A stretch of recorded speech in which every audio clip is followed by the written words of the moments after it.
কিন্তু সুপ্রিম কোর্টের নির্দিষ্টভাবে বলা আছে যে 5টার মধ্যে যারা জুনিয়র ডাক্তার আন্দোলন করছে তাদের আবার নিজেদের কর্মে ফিরে যেতে, কিন্তু তারা আজকে স্বাস্থ্য ভবন ঘেরাও অভিযান, কি বলবেন? সাংবিধানিক অধিকার কর্মবিরতি, সাংবিধানিক অধিকার আমাদের ধর্মঘটে যাওয়া, যতক্ষণ না দাবি আদায় হচ্ছে ডাক্তাররা তাদের আন্দোলন চালিয়ে যাবেন, সাধারণ মানুষ তাদের পাশে থাকবেন। আইনের দিকে যা করা সম্ভব নিশ্চয়ই আইনি পরামর্শ আমরা নেব। ডাক্তাররা তাদের সংগঠনের মাধ্যমে সেই আইনি পরামর্শ অনুযায়ী চলবেন। তারা কেউ কর্তব্যে অবহেলা করতে চান না এবং এখনও চিকিৎসা সারা পশ্চিমবঙ্গ জুড়ে যে কটা মেডিকেল কলেজে ডাক্তাররা কর্মবিরতিতে আছেন তার জন্য সারা রাজ্যের চিকিৎসা ব্যবস্থা ভেঙে পড়ার কোনো কারণ নেই, ভেঙে পড়েনি। সাধারণ মানুষের সাথে, সাধারণ রোগীদের সাথে, তাদের পরিবারের সাথে আপনারা সাংবাদিকরাই যখন কথা বলেছেন সেরকম ভিডিও উঠে এসেছে সোশ্যাল মিডিয়ায়, যেখানে তারা বলছেন যে আমরা ভাবতে পারিনি এই পরিস্থিতিতে আমরা হাসপাতালে এরকম পরিষেবা পাবো, এবং সেটা আরজিকর হাসপাতালের ঘটনা। কাজে এই আন্দোলন করার অধিকার ডাক্তারদের আছে বলে সাধারণ মানুষ মনে করছে। আজকে এখানে যারা রয়েছেন তাদের মধ্যে সবাই ডাক্তার না, তাদের মধ্যে যথেষ্ট পরিমাণে সাধারণ নাগরিকরা মিশে রয়েছেন এবং আমরা সবাই মিলে ডাক্তারদের পাশে দাঁড়িয়ে তাদের এই আন্দোলনকে সফল করব, তাদের দাবি আদায়ে তাদের পাশে থাকব। মুখ্যমন্ত্রী বলছেন সবাই কাজে ফিরুক, কারণ 1 মাস হয়ে গেল, উৎসবে ফিরুন সবাই। হ্যাঁ, উনি তো বলছেন উৎসবে ফিরুন। উৎসব আমরা নিশ্চয়ই করব। কি ধরনের উৎসব হয় মুখ্যমন্ত্রী সেটা দেখে নেবেন। এইবারে পশ্চিমবঙ্গের মানুষ দেখিয়ে দেবে উৎসব কাকে বলে। আমরা দেখিয়ে দেব প্রতিবারের উৎসব কিভাবে করতে হয়। আমরা কেউ উৎসবের বিরোধী নই। সারা পশ্চিমবঙ্গে বহু মানুষের তাদের রুজি রুটির বিষয় রয়ে গেছে এই উৎসবের সঙ্গে। আমরা কেউ উৎসব বন্ধ করে দিতে বলিনি। সাধারণভাবে একটা দাবি উঠে এসছে যে ক্লাবগুলোকে অনুদান দিয়ে তাদের ছেলেদেরকে 85,000 টাকায় কোনো বারোয়ারি পুজো হয় না। 85,000 টাকাটা দেওয়া হয় শুধু ওখানে রাজনৈতিক সেনা তৈরি করার জন্য, যারা নির্বাচনে এই শাসক দলের হয়ে নির্বাচনকে প্রহসনে পরিণত করার খেলাটা খেলবে। আমরা সেই অনুদানটা রিফিউজ করতে বলছি সাধারণ ক্লাবগুলোকে, যেগুলো আমাদের বারোয়ারি পুজোগুলো অর্গানাইজ করছে। তারা যদি অনুদান রিফিউজ করে আমরা তাদেরকে স্বাগত জানাবো এবং আমরা সাধারণ মানুষের কাছে অ্যাপিল করছি যারা অনুদান রিফিউজ করছে না তাদেরকে আপনারা চাঁদা দেবেন না। আমাদের ট্যাক্সের টাকায় যেখানে অনুদান দেওয়া হয় সেখানে চাঁদা দেওয়ার কোনো প্রয়োজনীয়তা আমরা দেখছি না, কারণ আমরা এই রাজ্যে সুরক্ষিত নই। আমাদের ছেলে মেয়েদের ভবিষ্যৎ এই রাজ্যে অন্ধকার। দাবি মানা না হলে কি এই আন্দোলন পুজোর মধ্যেও চলবে? রাত দখল কি চলবে? পুজো মণ্ডপে মণ্ডপে প্রতিবাদ সভা হবে, দেখে নেবেন তখন। রাত দখলও চলবে 1 মাসের মধ্যে।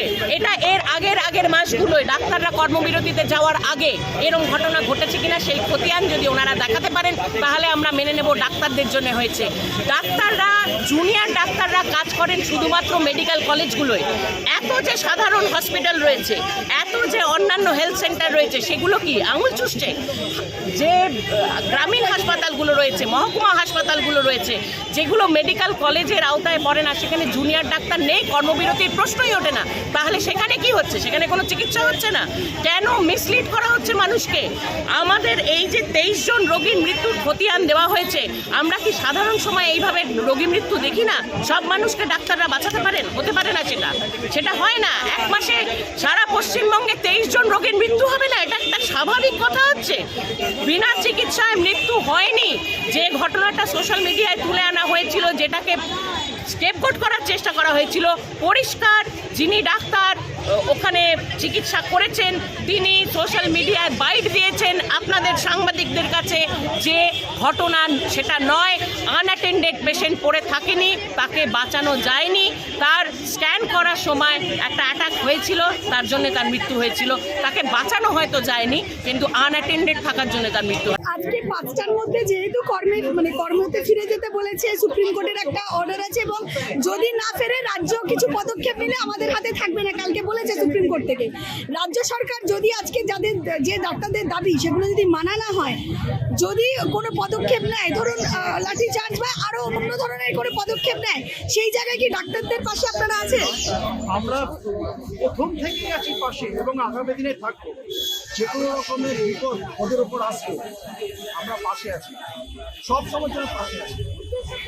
কারণ এই লড়াই জুনিয়র ডাক্তারদের একা লড়াই, আর এই লড়াই তো আপনি জানেন সারা পৃথিবীতে, এখন সারা পৃথিবী বিভিন্ন যে কান্ট্রি রয়েছে সেখানে তারা তাদের মতো করে আন্দোলন রয়েছে। তাই জুনিয়র ডাক্তারদের ভয় পাওয়ার কোনো কারণ নেই, আমরা পাশে আছি। এই বিষয়টা হলো কালকে আমরা সুপ্রিম কোর্টে দেখলাম একটা নির্দিষ্টভাবে বলেছিল 5টার মধ্যে তাদের ফিরে নেবে জুনিয়র ডাক্তারদের। কি বলবেন, তারা কর্মে ফিরবে না, তাদের দাবি যতক্ষণে মানা হবে। এই যে দাবির কথা বলেছে, কি মনে হয় সেটা কি ন্যায্য? অবশ্যই ন্যায্য। এই দাবি তো অনেক দিন ধরেই তারা তুলে আসছে, কিন্তু কেউ এখনো পর্যন্ত কর্ণপাত করেনি। একটা ঘটনা সেটা হয়তো ইনস্টিগেট না করলে এখানে এসে পৌঁছতো না, কিন্তু আজকে দেওয়ালে শুধু পিঠ থেকে যায়নি, আর কোথাও যাবার নেই, আর কোথাও যাবার জায়গা নেই। আমি একটু আগে যেটা বলছিলাম যে আজকে আরজিকরের এই মেয়েটির বদলে যদি এখানে কোনো ছেলেও থাকতো এবং সেও যদি দুর্নীতি জেনে যেত, তাহলে তাকেও একইভাবে প্রাণটা দিতে হতো। তাই নিরাপত্তা শুধু মেয়ে বলে নয়, ছেলে মেয়ে উভয়ের জন্যই দরকার। মেয়ে বলে হয়তো একটা বেশি ঘটনা ওরা রেপটা করে দিয়ে সুবিধা করতে পেরেছে, ছেলে হলে সেটা সম্ভব ছিল না। কিন্তু স্বাস্থ্য পরিকাঠামো তো ভেঙে যাচ্ছে, যেটা অভিযোগ করছে। কালকে যে ডেটাটা দেওয়া হয়েছিল সাব প্রিন্সিপালদের তরফ থেকে যে প্রায় 23-25 জন মতো মারা গেছে। একেবারে মানে এর চেয়ে চরম হাস্যকর কথা আর হয় না। 23-25 জন যে জুনিয়র ডাক্তারদের আন্দোলনের জন্যই মারা গেছে, প্রথম কথা সেটা প্রমাণ করতে হবে কোর্টে।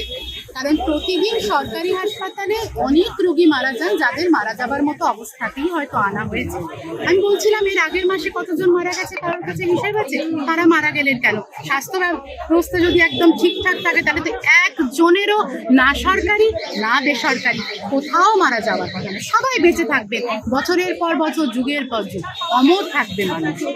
মানে এই 23 জনের কথা যে বলছে, এরা কেন মারা গেছে, তার কারণটা কি সেটা আনুক কোর্টে বলুন। যতক্ষণ না জাস্টিস পাওয়া যাবে, যেটার জন্য লড়াই, এই লড়াই কি চলবে? কারণ মুখ্যমন্ত্রী তো উৎসবে ফিরতে বলছে 1 মাস হয়ে গেছে। হ্যাঁ, অবশ্যই 1 মাস হয়ে গেছে, মানে শোকের আয়ু 1 মাস আর কি, এটা আমরা জানলাম নতুন করে।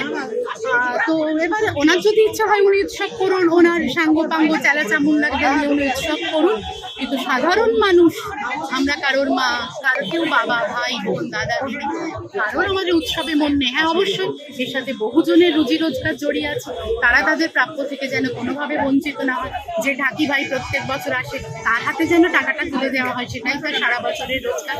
এইটুকু আমরা সবাই মাথায় রাখবো। কিন্তু উৎসব তো মন থেকে আসে, আনন্দটা, সেটা কি কেউ আঙুল তুলে ডিকটেট করবে, এই তোমরা নাচো আমরা নাচলাম, এই এবার গাও আমরা গাইলাম? এটা তো হতে পারে না। মন যেখানে নেই সেখানে তাহলে মহালয়ার পর থেকে পুজো অব্দি কি যেরকম পথে চলছে আপনাদের আন্দোলন, এবং এখন কি চলবে? আমার তো মনে হয় চালিয়ে যাওয়া উচিত। আর আরো, কারণ পুজোতে সবার ছুটি থাকে, অফিস কাছারি বন্ধ, আন্দোলন আরো ভালো হওয়া উচিত। কোনো ডিস্টারবেন্স, সবাই রাস্তায় কোর্ট যেটা হচ্ছে আবার ডেট দিয়েছে 17 তারিখ। কি বলবেন, মানে কোথাটা কি থাকছে?